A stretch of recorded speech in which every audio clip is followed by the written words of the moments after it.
अरे मिश्रा, वो तेरी जोड़ीदार आरती जोशी, मर्डर हो गया उसका।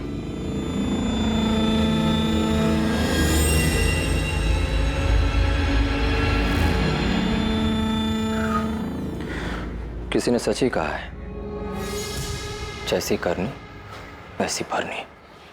क्या आरती का कत्ल वाकई में जैसी करनी वैसी भरनी का मामला था? 2 साल पहले वैभव जोशी का कत्ल हुआ और अब उसकी पत्नी आरती जोशी का भी। जी ठीक है,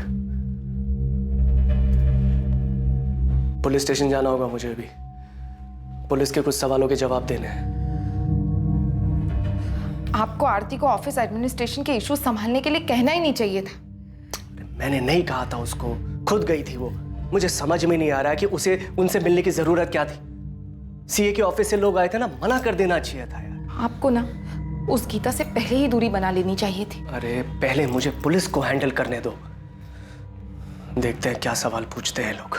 बिना मैं जब तक मोहन ठाकुर से बात करता हूँ, तुम आरती जोशी के पिछले 6 महीने के रिकॉर्ड्स निकलवाओ, जब से वो बेल पर जेल से बाहर आई थी। तो हमें वैभव की फैमिली को भी चेक करना चाहिए। उसकी माँ, बहन, जीजा, हो सकता है उनमें से किसी का इस मर्डर में हाथ हो। ठीक है, पता करो, और उस प्रेम मिश्रा के बारे में भी पता करो। Okay sir.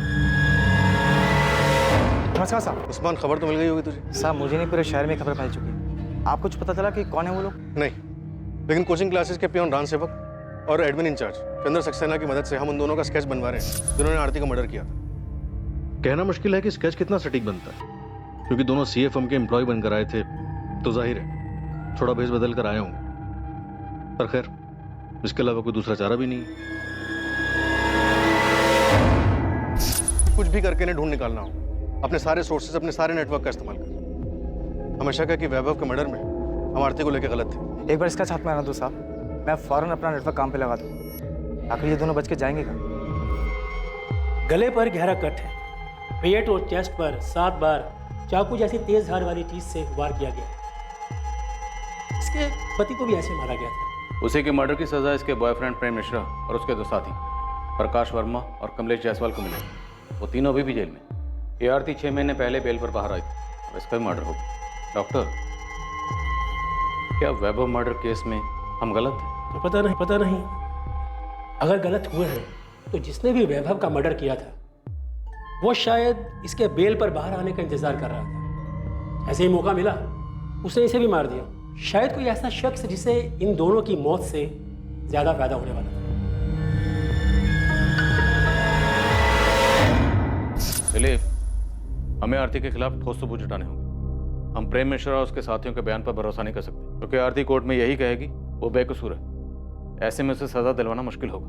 2 साल पहले यानी कि 2017 में पुलिस को एक ब्रेक थ्रू मिला था, जब उन्हें अपने खबरी से यह खबर मिली कि एवी स्टडी सेंटर का एक स्टूडेंट योगेश पाल प्रेम मिश्रा के संपर्क में है। वो प्रेम मिश्रा जो कभी स्टडी सेंटर में काम करता था, आरती जोशी का एडमिनिस्ट्रेटिव डिपार्टमेंट में सहायक था और आरती के साथ उसका अफेयर भी था। ये सारी जानकारी पुलिस के लिए वैभव मर्डर केस में बहुत महत्वपूर्ण साबित होने वाली थी। उस केस में, जिस केस में पुलिस के पास अब तक कोई क्लू नहीं था, कोई सही अंदाजा नहीं था कि वैभव जोशी का मर्डर किसने, और इस केस में पहली सफलता पुलिस को योगेश पाल से मिली जब उसे उठाया गया। बहुत घुमा लिया तूने हमें योगेश पाल। हमें पता है तू किसी एक्स स्टूडेंट से नहीं मिला था। सर मैं सच बोल रहा हूँ सर। तबे सच तो तू तब बोलेगा जब हमारा डंडा चलेगा। 50,000 डंडे गिन के मारना इसे। पहचानता है ना इसे? प्रेम मिश्रा। चल बोल, क्या सेटिंग थी तेरी इसके साथ? इतना तो हमें पता है कि नौकरी के नाम पर पैसे खाने वाली कोई बात नहीं थी। सर हमें पैसे मिले थे, 1 लाख मुझे और 1 लाख निखिल को।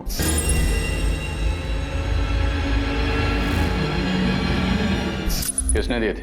प्रेम मिश्रा ने? हाँ सर। तो मतलब ऐसा कोई एक्स स्टूडेंट था ही नहीं जिसे तू रेस्टोरेंट में मिला था?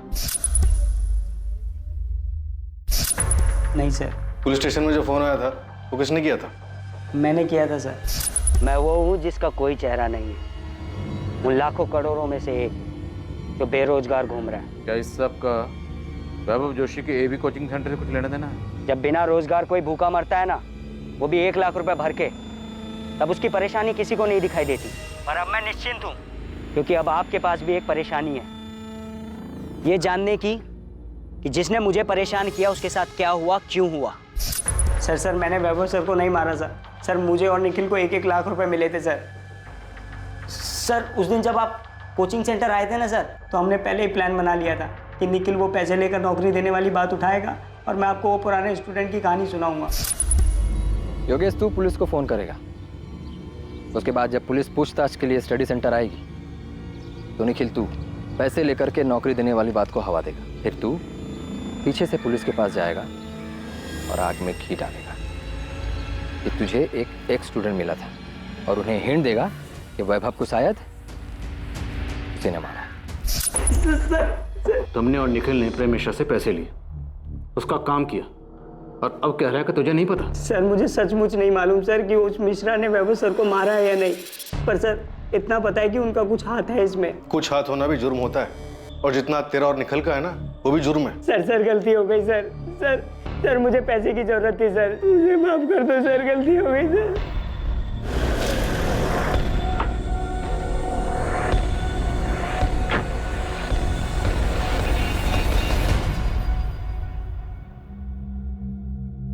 प्रेम मिश्रा। जी योगेश पाल और निखिल कनौजी हमारी कस्टडी में है। तुझे याद करके बहुत रो रहे हैं। चल। आरती, तुम्हें क्या लगा था कि हम कभी इस एंगल में जाएंगे ही नहीं, कि एक पत्नी अपने ही पति की किडनैपिंग और मर्डर की प्लानिंग कर सकती है? ये सब झूठ है, मैंने ऐसा कुछ नहीं किया। मैंने अपने आज तक के पुलिस के करियर में किसी भी मुजरिम को नहीं देखा कि अब एक बार में अपना जुर्म कबूल कर ले। सर, वैभव को मारने का प्लान आरती का था। ये झूठ बोल रहा है। आरती, सब खत्म हो चुका है, तुम भी सच मान लो। नहीं, ये सच नहीं है। इसने मारा है वैभव को, और अब सारा झूठा इल्जाम मुझ पर लगा रहा है। मैंने कोई प्लानिंग नहीं, मैंने किसी को नहीं मारा है। आप लोग सब लोग मिलकर मुझे फंसाने की कोशिश कर रहे हैं। हाँ, ये झूठी कहानी बना रहे हैं आप लोग। अरे इसने मारा होगा वैभव को अपने या किसी और फायदे के लिए। प्रेम मिश्रा ने अपना जुर्म कबूल किया और अपने दोनों साथियों के नाम बताए, जिसके आधार पर पुलिस ने प्रकाश वर्मा को अरेस्ट किया। वैभव के कत्ल और किडनैपिंग में प्रेम का दूसरा साथी कमलेश जायसवाल भी पुलिस की गिरफ्त में था।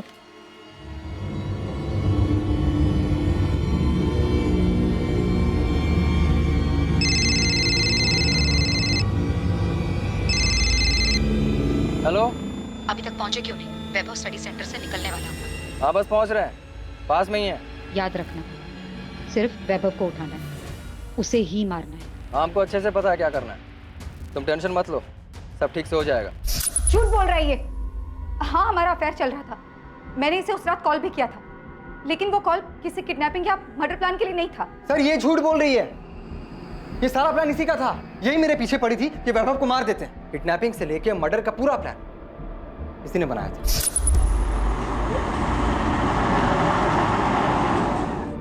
आरती के प्लान से अलग अगर कुछ हुआ था तो बस इतना कि ट्रैफिक की वजह से हम पहुंचने में थोड़ा लेट हो गए थे। जब हम पहुंचे तो वैभव गीता और जोगिंदर के साथ बाहर निकल रहा था। आरती के प्लान के मुताबिक हुआ ही था।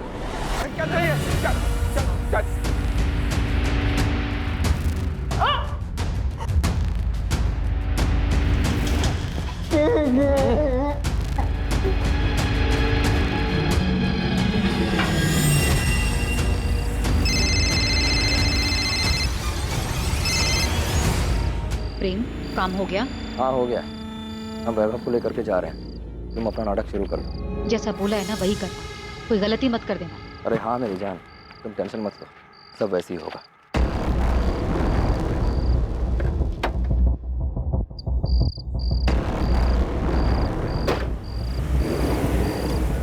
फिर हम वैभव को लेकर इलाहाबाद में एक सुनसान जगह पहुंचे जो हमने पहले से देख रखी।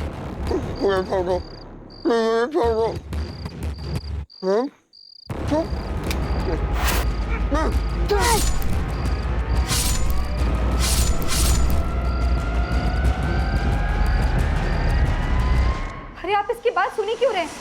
मैंने कोई प्लान नहीं किया। झूठ बोल रहा है ये। सर, झूठ मैंने ये बोल रही है। और सर, वैभव को मारने के बदले इसने मुझे 12 लाख रुपए देने का और मुझसे शादी करने का वादा भी किया था। पूछिए इससे।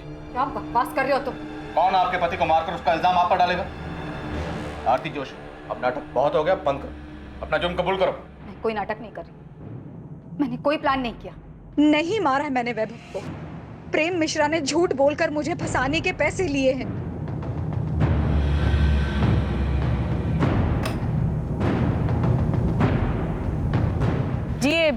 मीनाक्षी जोशी जी से मिलना था हमें। उनका फोन नॉट रीचेबल आ रहा और घर पे भी ताला लगा है। मीनाक्षी जी तो ये कोठी 8 महीने पहले ही बेचकर चली गई हैं। अब उनके बेटे के साथ जो हुआ उसके बाद तो वो काफी टूट चुकी थी। यहाँ से कहाँ गई है वो? सुना है शायद अब वो वृद्धाश्रम में रह रही है। अब बेचारी करती भी तो क्या, अब उनका देखभाल करने वाला भी तो कोई नहीं बचा। आप बता सकती हैं कौन से वृद्धाश्रम में है वो? नाम तो नहीं पता, पर 80 घाट के आसपास ही है कहीं। अब आप उनकी बेटी पार्वती से पूछिएगा, शायद उसे पता होगा। अगर अब भी अपनी माँ की परवाह करती होगी तो। और कितना करेंगे? जितना कर सकते थे किया। बाकी हमारी भी तो जिंदगी है, घर है, गृहस्थी है। अपना देखें या दूसरों का करते फिरे। देखिए, वैभव के जाने के दुख से माँ जी अभी तक उबर नहीं पाई हैं। सारा दिन उसके बारे में सोचकर, उसे याद करके परेशान होती रहती हैं। अब आप खुद बताइए, जो चला गया उसके लिए कब तक अफसोस करते रहेंगे? पार्वती वो तुम्हारी माँ है। हाँ तो उन्हें भी तो समझना चाहिए ना। और वैसे भी वो हमेशा से वैभव भैया की माँ ज्यादा रही है। हमारी तो उन्हें सिर्फ मुसीबत में याद आती थी, लेकिन अब ना सब कुछ सही। वो वहां खुश है और हम यहाँ पर खुश हैं। हमें ना तो उनसे और ना ही उनकी मुजरिम बहू आरती से कोई लेना देना है। अब लेना देना होगा भी नहीं, क्योंकि आरती का मर्डर हो गया। क्या? मर्डर कहाँ हुआ है? जेल में? उसकी कोचिंग क्लास में। आपको पता नहीं था वो बेल से बाहर आई हुई है? बेल पे बाहर आए या नरक में जाए, हमें कोई फर्क नहीं पड़ता। मेरे भाई को मार दिया, मेरी माँ को बेहाल करके छोड़ दिया। जिए या मरे, बाहर में जाए। घर बेच दिया, सारा पैसा अपने पास रख लिया, मुझे एक फूटी कौड़ी तक नहीं दी। पार्वती, तुम्हारी माँ ने कोई शिकायत नहीं की। हम आरती के मर्डर के सिलसिले में आए थे। हाँ तो यहाँ क्यों आई? जाइए उसके भाई मोहन घर जाइए, आप जाना है तो। मुझे पहले शक था कि उसने अपनी बहन के साथ मिलकर मारा है वैभव को, और अब ज्यादा लालच के चक्कर में आरती को ही मोहन ठाकुर, आरती का बड़ा भाई, जो कि आरती के स्टडी सेंटर में पार्टनर था, मुनाफे में 25% का भागीदार था। क्या आरती के कत्ल और 2 साल पहले हुए वैभव के कत्ल में भी उसकी कोई भागीदारी थी? क्या मोहन ही इन दोनों हत्याओं का मास्टरमाइंड था? मोहन, जिस पर 2 साल पहले भी पुलिस का ध्यान गया था, पर तब पुलिस उसकी तह तक नहीं गई थी। सर, मैंने अपने सीए से फिर से बात की थी। उसने मुझे बताया कि जीएसटी फाइल करने में कभी कोई प्रॉब्लम थी ही नहीं। मोहन, अब आरती तो रही नहीं और उसका और वैभव का कोई बच्चा भी नहीं, तो कोचिंग क्लास अब किसकी हुई?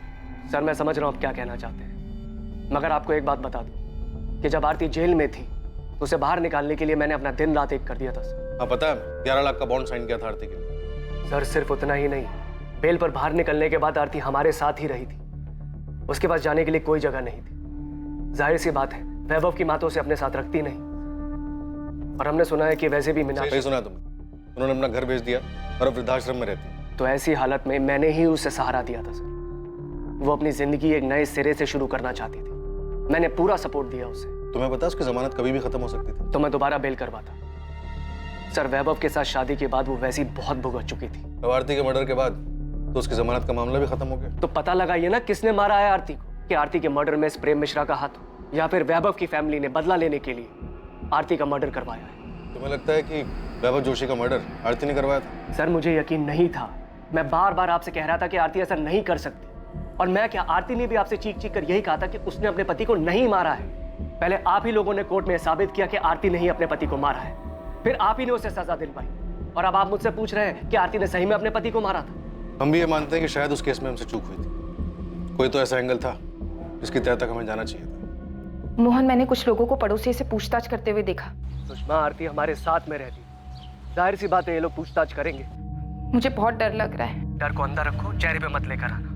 वैसे ही इन लोगों को मुझ पे शक हो गया है। मैं नहीं चाहता कि तुम्हारी वजह से कोई मुसीबत खड़ी। अभी वो पुलिस वाला मुझसे यही पूछ रहा था कि मुझे यकीन है कि आरती ने ही वैभव को मारा है। क्या? इसीलिए बोल रहा हूँ शांत रहो। हो सकता है ये लोग तुम्हें भी सवाल जवाब के लिए बुलाएंगे, मगर बिल्कुल आराम से शांति से जवाब देना, समझ आया? तुमने कहा था कि वैभव का मर्डर आरती का प्लान था, जिसका अब खुद का मर्डर हो चुका है, पर तुम अब भी सजा काट रहे। तुम्हें नहीं लगता कि अब तुम्हें सच बता देना चाहिए? सच मतलब पूरा सच। तूने जानबूझ के आरती को वैभव मर्डर केस में फंसाया था? सजा होने के बाद आप ये सवाल पूछ रहे हैं? हाँ, क्योंकि आरती ने कभी नहीं माना कि उसने वैभव की किडनैपिंग या मर्डर प्लान की थी। उसने आखिर तक कोर्ट में भी यही कहा। मिसेज आरती जोशी, आप पर आपके पति वैभव जोशी को अगवा करने और उनका कत्ल करने और साजिश करने का इल्जाम है। आप ये इल्जाम कबूल करती हैं? सर, मैंने कुछ नहीं किया है, मुझे फंसाया जा रहा है। मेरे पति की किडनैपिंग और मर्डर में मेरा कोई हाथ नहीं है। तुम्हारे कबूल करने के बाद भी आरती ने हमेशा हमारे सामने और कोर्ट में यही कहा कि वो बेकसूर थी।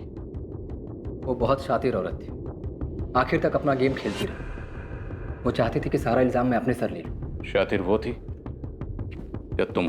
प्रेम चाहे जो कहे, आप लोग चाहे जो माने, लेकिन मैं जानती हूँ कि मैं निर्दोष हूँ। मैंने मेरे पति को नहीं मारा। जिस रात वैभव किडनैप हुआ, आपके और प्रेम मिश्रा के बीच में क्या क्या बातें हुई हम जानते हैं। और सिर्फ वही नहीं, मर्डर के बाद तुम दोनों के बीच में क्या बातें हुई थी ये भी जानते हैं। तुमको सबूत चाहिए? सबूत नहीं, बस कंफर्म कर रही हूँ कि काम हुआ या नहीं। तुमने उसे ठिकाने लगा दिया ना? हाँ, लगा दिया है। पक्का? कहीं ये काम तुमने किसी और पर तो नहीं छोड़ दिया? नहीं, मैंने खुद किया है। तुमको हम पे भरोसा नहीं है क्या? यकीन करो, हमने काम पूरा कर दिया है। यही वो नंबर है ना जो आप लोगों ने प्रेम मिश्रा के नाम पर लिया था? इसी नंबर पर आपने प्रेम मिश्रा के साथ मिलकर वैभव को मारने की प्लानिंग की थी, है ना? सिर्फ कॉल रिकॉर्ड्स ही नहीं, हमारे पास तुम दोनों के फोन लोकेशन भी है जहां पे तुम दोनों साथ में। सर, मैं पहले भी बता चुकी हूँ, वैभव से बदला लेने के लिए मैंने ये अफेयर शुरू किया था, क्योंकि वैभव हर दूसरी औरत पर लट्टू हो जाते थे। हमारी शादी को मजाक बना के रखा था उन्होंने अफेयर्स किया तो मैंने भी अफेयर कर लिया।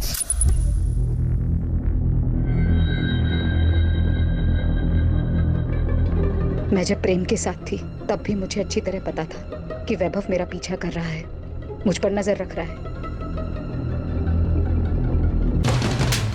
मैं वैभव के चेहरे पर वही दर्द, वही तकलीफ देखना चाहती थी। तुम्हारी हिम्मत कैसे हुई? कैसे हुई तुम्हारी हिम्मत? जैसे तुम्हारी हिम्मत। तुम्हें अगर हर दूसरी औरत के साथ सोने से पहले ना मेरी मंजूरी की जरूरत नहीं है ना, मुझे भी किसी के भी साथ सोने के लिए तुम्हारी मंजूरी की कोई जरूरत नहीं है। मैं तुम्हें जान से मार दूंगा। उस प्रेम को तो छोड़ूंगा नहीं मैं। उसकी नौकरी तो गई, उसकी भी जान जाएगी, देखना तुम। मैं भी ललिता को मारना चाहती थी, अब गीता को मारना चाहती हूँ। औरती अपनी हद में रहो तुम। हद में तुम रहो अपनी। तुम्हें क्या लगा? हाँ, सिर्फ तुम मुझे तकलीफ पहुंचा सकते हो। मैं तुम्हें बर्बाद कर दूंगी, समझे तुम? मुझे पता ही नहीं चला कब वैभव से बदला लेते लेते मैं प्रेम को सचमुच पसंद करने लगी थी। वैभव के मना करने के बावजूद मैंने प्रेम के साथ रिलेशनशिप कंटिन्यू किया। तो आपको पता था कि वैभव और गीता का अफेयर था? सिर्फ गीता नहीं, बल्कि मुझे उनके सारे अफेयर्स के बारे में पता था। हमारा बच्चा ना होने की वजह मैं नहीं बल्कि वैभव थे। मैंने फिर भी उनकी इस कमी को इग्नोर किया। क्यों? क्योंकि मैं उनसे प्यार करती थी, एक खुशहाल जिंदगी चाहती थी। मैंने उन्हें नहीं मारा है, और ये सब कुछ जो कॉल रिकॉर्ड्स और मोबाइल लोकेशन आप लोग मुझे दिखा रहे हैं, ये सब कुछ प्रेम ने मुझे फंसाने के लिए किया है। हाँ, हमारी बात होती थी, लेकिन उस बातचीत में कोई प्लानिंग नहीं थी, बल्कि हम आपस की बातें करते थे।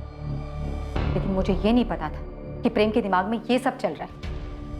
वो एक दिन किसी के साथ मिलकर मुझे फंसाने की कोशिश कर रहा है और यहाँ लाकर खड़ा कर देगा जहाँ पर आपको उसकी सारी बातें सच्ची लगेंगी। ये अदालत आरती जोशी, प्रेम मिश्रा, प्रकाश वर्मा और कमलेश जायसवाल को वैभव जोशी को अगवा करने की साजिश और उसके कत्ल के लिए दोषी पाती है। ये अदालत आरती जोशी को उनके पति वैभव जोशी के कत्ल और किडनैपिंग के जुर्म में 10 साल की सजा सुनाती है। आरती बहुत चालाक औरत थी। भले ही उसने आपके सामने या कोर्ट में अपना जुर्म कबूल नहीं किया, पर आपकी बनाई हुई चार्जशीट के आधार पे ही तो कोर्ट में उसे सजा हुई थी। तो क्या हम गलत थे? हो क्या गया सर आपको? आप क्यों अचानक आरती के बुने जाल में फंस रहे हैं? आरती का मर्डर हो चुका है। अगर ये जाल आरती ने बुना था तो फिर आरती को किसने मारा? उसे उसके किए की सजा मिली है सर, और कुछ नहीं। वैसे आप क्यों उसे बेगुनाह साबित करने पे तुले? वो मुझे सारा इल्जाम अपने सर लेने के लिए कह रही थी। जब हमें यहाँ से निकाला गया अपने वकील से मिलने के लिए, तब आरती मुझसे मिली थी। प्रेम, मेरे पास टाइम बहुत कम है, प्लीज मेरी बात सुनो। कितनी कमीनी निकली तुम। मेरे वकील ने सब बताया मुझे कि तुम और तुम्हारे वकील सब मुझ पे थोपने वाले। देखो आरती, अगर मैं डूबा ना तो तुम्हें भी साथ लेके डूबूंगा। प्रेम, मेरी बात तो सुनो। मेरे पास एक आइडिया है। नहीं चाहिए तुम्हारा कोई आइडिया। देखो, हम जैसा चाहते थे ठीक वैसे ही हो रहा है। वैभव भी मर चुका है, बस हमें एक गेम खेलना है, उसके बाद हम दोनों बच जाएंगे। उस दिन कहाँ गया था तुम्हारा ये हम दोनों? जब पुलिस के सामने चिल्ला चिल्ला कर कह रही थी कि वैभव को मैंने किडनैप किया है, मैंने मारा है, तुम्हारा इसमें कोई हाथ नहीं है। जिंदगी बर्बाद करती तुमने मेरी।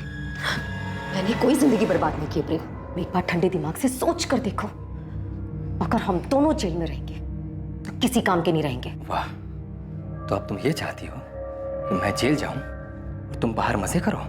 देखो मेरे पास बहुत पैसा है। अगर तुम कोर्ट में ये गवाही देते हो सबके सामने कि तुम्हें नौकरी से निकाल देने पर गुस्से में आकर तुमने ये सब कुछ किया है और इस जंजाल से मुझे अगर बाहर निकाल, ये जंजाल तुम्हारा फैलाया हुआ है। प्रेम, एक बार सोच कर देखो, हम अपनी जिंदगी नए सिरे से शुरू कर सकते हैं। इनकम की टेंशन नहीं है। वैभव की क्लास अब मेरी है। तुमने रिलेशनशिप के लिए इतना कुछ किया, अब मेरी छोटी सी बात भी नहीं मानोगे? नहीं, कभी नहीं। अगर मैं जेल गया तो तुम भी बाहर नहीं घूम सकती। और हाँ, एक मर्डर करने के लिए जो सजा मिलती है ना, दूसरे के लिए भी वही सजा मिलेगी। क्योंकि तुमने मेरे साथ जो किया है, उसके बाद अगर मैं तुम्हारा खून भी कर दूं तो मुझे कोई दुख नहीं होगा। मैं कभी सोच भी नहीं सकता था कि तुम इतनी कमीनी निकलोगे। आरती बहुत पहुंची हुई चीज थी। उसने अपने पति का मर्डर प्लान किया और मुझे भी उसका हिस्सा बना लिया, और मैं बेवकूफ उसके जाल में फंस भी गया। तुम्हारी बेल तो पहले भी ना होती, अब आरती के मर्डर के बाद तो और नहीं होगी, इसलिए कहानियां बनाना बंद कर। अब आपको मेरा सच भी कहानी लग रहा है? तो ठीक है, अब आपको मुझसे कुछ नहीं मिलने वाला। और हाँ, अगर आपको लगता है कि मैं यहां जेल में बैठ करके वहां आरती का मर्डर करवा दिया तो यही सही, क्योंकि अब मुझे कोई फर्क नहीं पड़ता है। बल्कि मुझे तो इस बात की खुशी है कि वो कमीनी मर गई। अब इतना बताया तो ये भी बता दो कि तुमने वैभव जोशी को मारा और आरती को फंसाया। अगर ऐसा है भी तो क्या? आरती को वैभव मर्डर केस में सजा हो चुकी थी और अब तो आरती भी मर चुकी है। प्रेम मिश्रा, वैभव के मर्डर और आरती के मर्डर का मास्टरमाइंड आरती का भाई मोहन ठाकुर है। उसने तुमसे प्रॉमिस किया है कि वो तुम्हें पैसे देगा और जेल से बाहर निकालेगा। कमाल कर दिया सर आपने। ये सवाल आपको 2 साल पहले पूछना चाहिए था ना। उस वक्त ये एंगल हमारी नजर से छूट गया था। बोलो, क्या मोहन ने फंसाया था आरती को? ये बात सच है सर। मोहन सर नहीं चाहते थे कि आरती फिर से क्लासेस ज्वाइन करे। मोहन ने कोचिंग सेंटर पूरी तरह अपने कब्जे में ले लिया? पता नहीं सर, पर मैंने एक बार मोहन सर को बात करते हुए सुना था, तब मुझे भी उनकी बात सही लगी थी। तुम्हें समझ में नहीं आ रहा है कि हमारे इंस्टीट्यूट के लिए कितना बुरा है ये? भले तुम बेल पर बाहर हो, मगर दुनिया ये नहीं बोलेगी कि तुम्हें कन्विक्टेड मुजरिम हो। भैया आपको भी यही लगता है? मुझे क्या लगता है क्या नहीं लगता उससे कोई फर्क नहीं पड़ता है। दुनिया को तो यही लगे ना, एक लड़की जिसने अपने पति को मार दिया वही ये क्लासेस चला रही है। आरती, ये एक इंस्टीट्यूट है, दिस इज बिजनेस। आप अच्छी तरह से जानते हैं कि मुझे फंसाया गया था। मेरी भी एक लाइफ है। हाँ लाइफ है, मगर कानूनी तरीके से जेल के अंदर। बस भैया, ये क्लास मेरी है और वैभव के बाद उनके शेयर भी मेरे, और आपका शेयर सिर्फ 25% है। सो प्लीज मुझे ये बताने का आपके पास कोई हक नहीं है कि मैं क्या कर सकती हूं और क्या नहीं।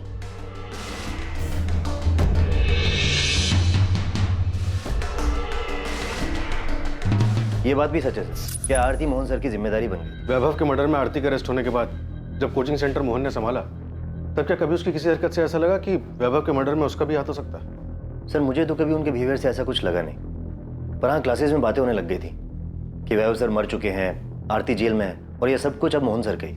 साहब, ये दोनों जिन्होंने आरती को मारा है वाराणसी के तो नहीं, क्योंकि मेरी टीम ने पूरा शहर छान मारा लेकिन कहीं दिखे नहीं। मेरी टीम अभी काम पे लगी है, हो सकता है आसपास की।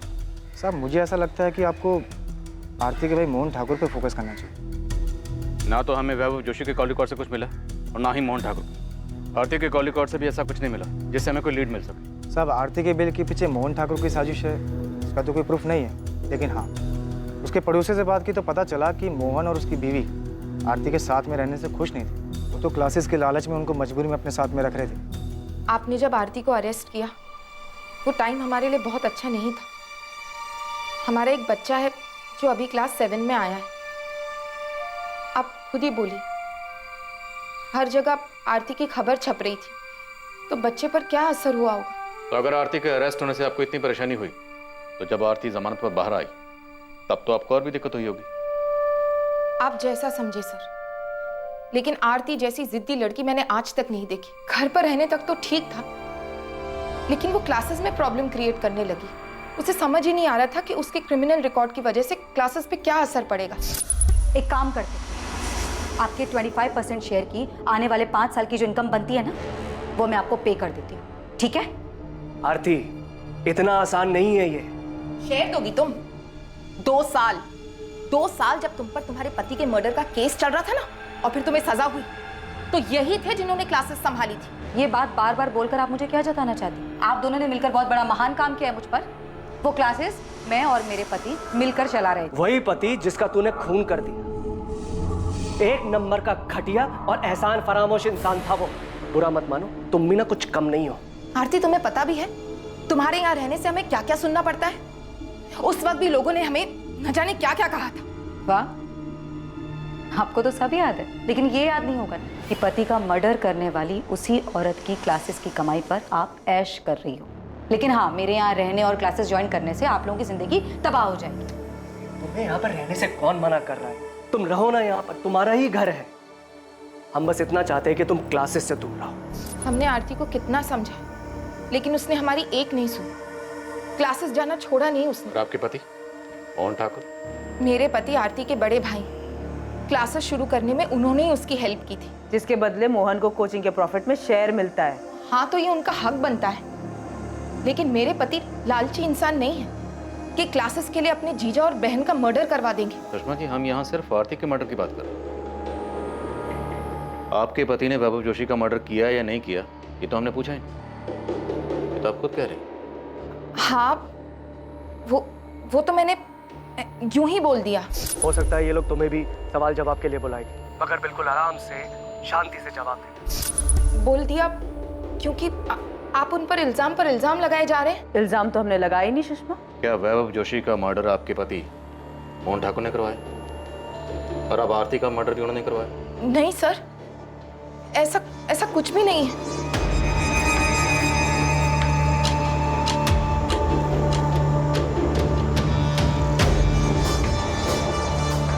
मोहन और सुषमा ठाकुर पर नजर रखो। इस बार शायद हम सही दिशा में। अगर इन लोगों ने कुछ किया तो कोई ना कोई गलती जरूर करेंगे, तभी उठा लेंगे नहीं। सर, हमें मोहन की बैंक स्टेटमेंट चेक करनी चाहिए। अगर उसने सुपारी दी है तो कैश देने के लिए क्लियर को पैसे भी निकालेंगे। कैसा रहा? सब ठीक था ना? नहीं, मैं डर गई थी। पता नहीं कि क्या बोल दिया मैंने। क्या बोल दिया? मैंने घबराहट में बोल दिया कि तुमने ना वैभव को मारा है ना आरती को। अरे सुषमा, मैंने तुम्हें सब कुछ तो समझा के भेजा था। हे यार। मोहन ठाकुर और सुषमा ठाकुर अब आरती मर्डर केस के अहम संदिग्ध थे। वैभव मर्डर केस में भी मोहन के अहम संदिग्ध होने का अंदेशा था।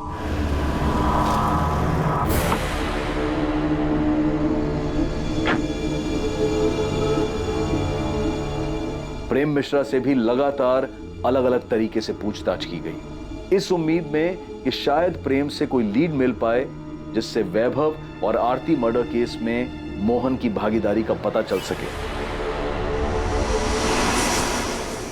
सर, मोहन ठाकुर के पर्सनल अकाउंट से या एवी सेंटर के बैंक अकाउंट से पिछले 3 महीने में कोई भी बड़ी रकम नहीं निकली। पेमेंट की नहीं गई होगी, करने वाला होगा। सर, सुपारी किलर इतने दिनों तक पैसों का इंतजार नहीं करता। कुछ ना कुछ एडवांस तो दिया होगा। पुलिस मकसद और दिशा खोजने की कोशिश कर रही थी, तभी उनके पास एक फोन आया जो आरती मर्डर केस में उन्हें एक क्लू देने वाला था। हेलो, आपको कभी पता नहीं चलेगा कि आरती जोशी की सुपारी किसने दी थी। जानता, तो ये बता कि तूने फोन क्यों किया? ये कंफर्म करने के लिए कि हमें कुछ पता चला है या नहीं चला? ये बताने के लिए कि तुम लोग कातिल के बहुत करीब होकर भी बहुत दूर हो, उस तक इतनी आसानी से नहीं पहुंच पाओगे जैसे वैभव जोशी मर्डर केस में नहीं पहुंच पाए थे। अच्छा लगा सुनकर कि तुझे सब कुछ अच्छी तरह से पता, लेकिन फोन करने की जहमत क्यों की? क्योंकि मैं चाहता हूं कि इस बार तुम लोग किलर तक जल्दी पहुंच। सुनकर कि तुझे सब कुछ अच्छी तरह से पता, लेकिन फोन करने की जहमत क्यों की? क्योंकि मैं चाहता हूं कि इस बार तुम लोग किलर तक जल्दी पहुंच जाओ। बता हमें क्या करना चाहिए? फिर क्लू दे। सिर्फ क्लू नहीं, मैं तुम्हें मर्डर करने वाले का नाम दे रहा हूं, प्रेम मिश्रा।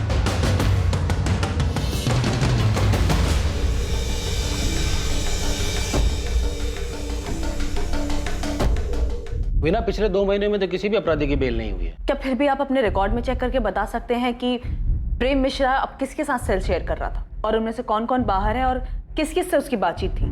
तो शायद हमें थोड़ी हेल्प हो जाएगी। पर मुझे लगता नहीं है कि प्रेम मिश्रा ने कुछ किया होगा। तुम्हें तो पता ही है कि ये स्ट्रीट शीटर्स बिना अपने फायदे के कोई भी काम नहीं करते। और भला यहाँ जेल में बैठकर प्रेम मिश्रा क्या दे सकता है उन्हें?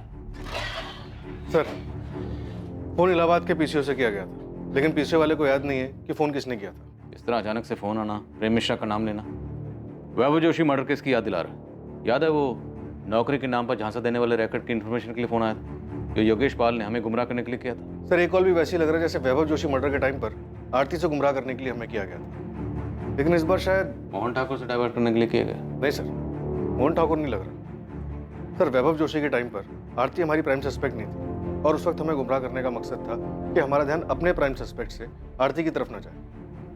और शायद इस बार भी कातिल हमारी प्राइम सस्पेक्ट लिस्ट में नहीं है। लेकिन वो कौन है जो अभी तक हमारी सस्पेक्ट लिस्ट में नहीं है? गीता? कहीं वो गीता तो नहीं जिससे कॉलर हमारा ध्यान हटाना चाहता है?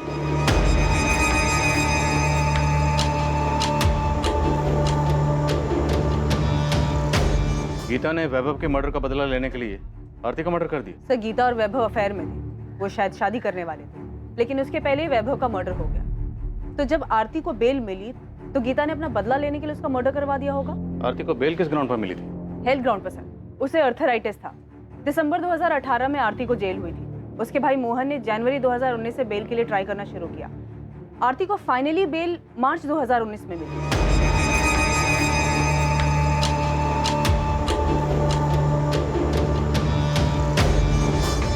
क्या हुआ? पुलिस ने उस बारे में कुछ पूछा? नहीं, पुलिस को उसके बारे में कुछ नहीं पता। अगर बाद में पता चला तो? अब अगर पूछेंगे सब बता दूंगा। वीना, ये वैभव की मां मीनाक्षी जी ने अपना घर कब बेचा था? मीनाक्षी जी तो ये कोठी 8 महीने पहले ही बेचकर चली गई हैं। तो मीनाक्षी जी की पड़ोसन ने कहा था 8 महीने पहले। 8 महीने मतलब जनवरी 2019 में? Yes sir. सर, आपको मीनाक्षी जी के घर बेचने और आरती के मर्डर में कनेक्शन नजर आ रहा है? हैं कहाँ ये मीनाक्षी जी आजकल? वृद्धाश्रम। मैं उनसे मिलने गई थी। मीनाक्षी जी, ये पहचाना आपने मुझे? मैं पिछली बार आपसे मिली थी जब वैभव का मर्डर हुआ। आपकी बहू आरती का मर्डर हो गया। मैं आज तक समझ नहीं पाई, जब आपस में बन नहीं रही थी, एक दूसरे की कोई बात मंजूर नहीं थी, तो अलग हो जाते। मारने का क्या मतलब था? उनको देख के लगा कि उनकी जीने की इच्छा ही खत्म हो गई। क्या आपको उनको पे शक हो रहा है? देखो, कंफर्म नहीं है, इत्तेफाक भी हो सकता है। आरती को सजा हुई दिसंबर में। जनवरी को आरती के भाई ने उसकी बेल के लिए अप्लाई किया और जनवरी में ही मीनाक्षी जी ने अपना मकान बेचा और वृद्धाश्रम में शिफ्ट हो गई। मकान बेचा था तो उसके पैसे मिले होंगे। वीना, मीनाक्षी जी का बैंक का अकाउंट चेक करो। Sure sir.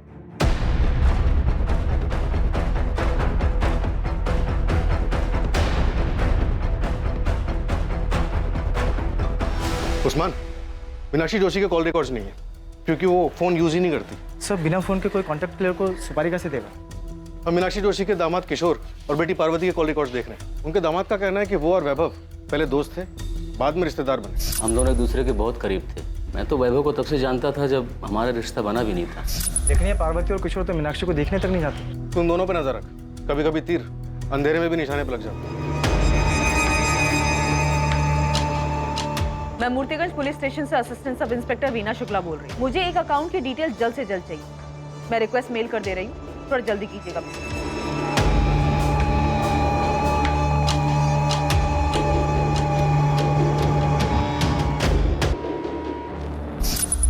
भैया,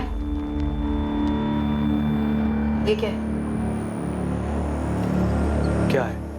पैसे निकाले? हाँ, 2 लाख किस लिए? तो तुम मुझसे हिसाब मांगोगी अब? बिल्कुल, क्योंकि आपने ये पैसे अपना शेयर लेने के बाद निकाले। राहुल का एक अच्छे स्कूल में एडमिशन करवाना था।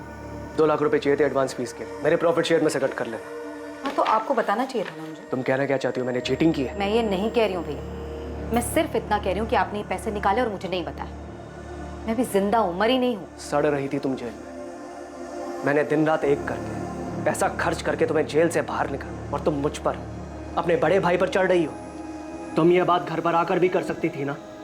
वहाँ क्लासरूम में करने की क्या जरूरत थी? और अगर तुम भूल गई हो तो मैं याद दिला दूं कि तुम्हारे भैया ने भी क्लास में पैसे लगाए। भाभी वैसे भी ना भैया का बिजनेस ठप पड़ा हुआ, तो ये सारे खर्चे जो चल रहे हैं ना वो क्लासेस के पैसों से ही चल रहे हैं, तो ज्यादा एहसान जताने की जरूरत नहीं है मुझ पर। हाँ भैया, वैसे एक बात और, दोबारा आप कोई भी ट्रांजैक्शन करेंगे तो मुझसे पूछ कर ही कीजिएगा, फिर चाहे मैं जेल में ही क्यों ना। आप बिजनेस में शेयर होल्डर, मालिक नहीं।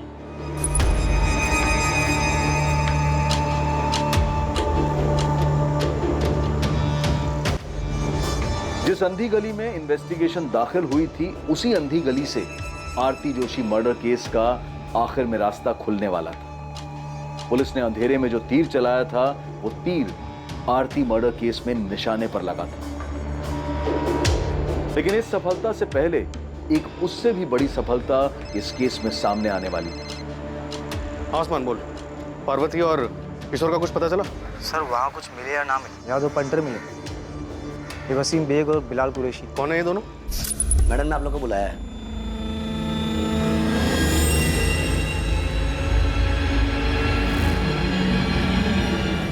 साहब ये वही लोग हैं जिसका स्केच पियोन और उसके एडमिन इंचार्ज ने बनवाया था। इन्होंने आरती का मर्डर किया था। साहब आप फौरन पहुंचिए, लगता है सुपारी का पैसे लेने के लिए आए हैं। तू वहीं पे रुक, मैं 5 मिनट में वहां पे पहुंच रहा हूँ।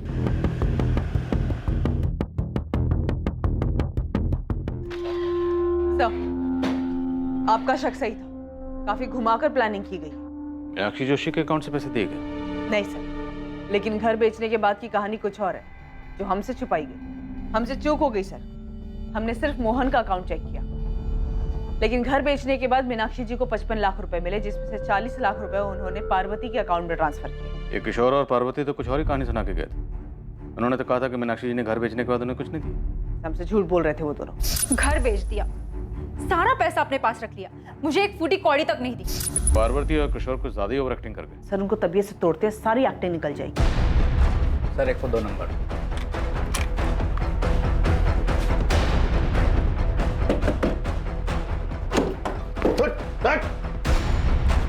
अकेला ठोकेगा या अपने पार्टनर के साथ?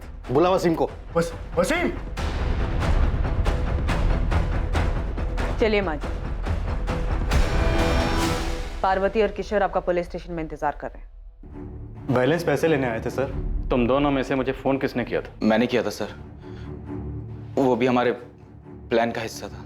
एडवांस कितना मिला था? 4 लाख। और बैलेंस कितना था? 6 लाख सर। आज की तारीख फिक्स हुई थी बैलेंस लेने के लिए।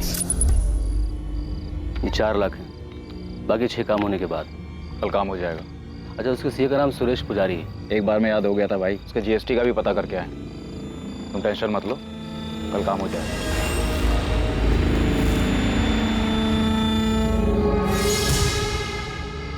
कल हो जाएगा माँ।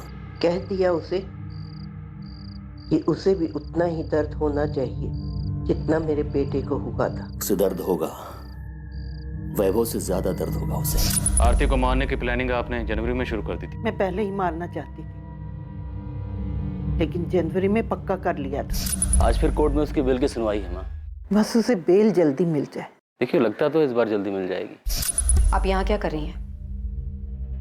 आप क्या चाहती हैं आप? तुम तो शुरू से ही कहती रही कि तुमने वैभव को नहीं मारा। बस मैं ये जानना चाहती हूँ, सच क्या है? माँ, मुझे आपसे कुछ नहीं चाहिए, मैं आपके पास नहीं आऊंगी। जैसी तुम्हारी मर्जी। बस मैं तो ये जानना चाहती हूँ कि तुमने वैभव को मारा है। बोल बेटा, तुमने ही मारा है ना? हाँ, मैंने मारा वैभव को, क्योंकि वो अपने घटियापन और अपनी गंदी चीजों से बाज नहीं आ रहा था। 5 सालों में जो दर्द और जो तकलीफें उसने मुझे दी है, वही दर्द मैं उसे देना चाहती थी। हाँ, मैंने मारा है आपके बेटे को, क्योंकि मैं आपके बेटे से नहीं बल्कि प्रेम मिश्रा से प्यार करती हूँ। पर तूने मुझे पहले कभी कुछ बताया क्यों नहीं? मैं अपने बेटे से बात करती, वो तेरे रास्ते से हट जाता और तू अपनी जिंदगी जी लेती। मैं उसे छोड़ना नहीं चाहती थी, मारना चाहती थी। मैं ये घर बेच दूंगी और वृद्धाश्रम चली जाऊंगी, और वहां पे तुम दोनों में से कोई भी मुझे मिलने नहीं आएगा। और इस तरह किसी को मुझ पे भी शक नहीं होगा और तुम लोगों पे भी नहीं होगा। उन पैसों से मैं आरती को मरवाऊंगी। मार दिया मैंने उसे, मार दिया। उसे वही दर्द दिया जो उसने मेरे बेटे को दिया था। मैं कबूल करती। ये सब मैंने अकेले किया है। इसमें मेरी बेटी और दामाद का कोई लेना देना नहीं। मीनाक्षी जी, कानून किसी की मर्जी या खुशी के लिए काम नहीं करता। आरती के मर्डर के लिए दोनों को भी सजा होगी। देखिए, मैंने जो कुछ भी किया मुझे इस बात का कोई अफसोस नहीं। मैं अपना जुर्म कबूल करता हूँ। मुझे भी कोई अफसोस नहीं है। अपने बेटे की मौत का बदला लेके खुश हैं आप? हाँ, मुझे बदला लेना था। उसने मेरे बेटे को मारा, मैंने उसकी जिंदगी खत्म कर दी। मीनाक्षी जी, आपने सिर्फ आरती की जिंदगी खत्म नहीं की, बल्कि अपनी बेटी और दामाद की जिंदगी भी खत्म कर दी। मोहन और सुषमा को डर था कि बेटे के एडमिशन के लिए निकाले गए 2 लाख रुपए कहीं उन्हें बेवजह आरती मर्डर केस में ना फंसा दे। प्रेम मिश्रा और उसके दोनों साथी वैभव मर्डर केस में जेल में सजा काट रहे हैं। किशोर राजपूत, बिलाल कुरैशी, वसीम बेग, पार्वती राजपूत और मीनाक्षी जोशी को आरती मर्डर केस में बुक किया गया है। कोई ये कैसे सोच सकता है कि किसी की जिंदगी खत्म कर देने से रिश्तों में आई इन दूरियों का समाधान हो सकता है? ऐसे घिनौने विचार सिर्फ एक रिश्ते से छुटकारा पाने के लिए दिमाग में पनप भी कैसे सकते हैं? और ऐसे विचारों को कोई कैसे स्वीकार कर सकता है? आखिरकार वैभव की हत्या से आरती को क्या हासिल हुआ? और बदले की भावना से आरती की हत्या करके मीनाक्षी जोशी, उसकी बेटी और दामाद को क्या मिल गया? हत्या किसी झगड़े का हल नहीं हो सकती और ना ही किसी मुसीबत का अंत हो सकती है, बल्कि ये मुसीबतों की शुरुआत होती है जिसका अंत बहुत ही नुकसानदायक और दर्दनाक होता है। सही और आसान उपाय यही है कि अलग हुआ जाए और अपनी जिंदगी अपनी मर्जी से आगे बढ़ाई जाए। अब मैं अनूप सोनी आपसे विदा लेता हूं। कल रात 11 बजे आपसे फिर मुलाकात होगी एक और नए केस के साथ। और याद रखें, क्राइम और आपके बीच में सिर्फ इतना फर्क है कि आप कितने सतर्क हैं। सतर्क रहें, सुरक्षित रहें, नकारात्मक विचारों से दूर रहें और अच्छे विचारों को जगह दें।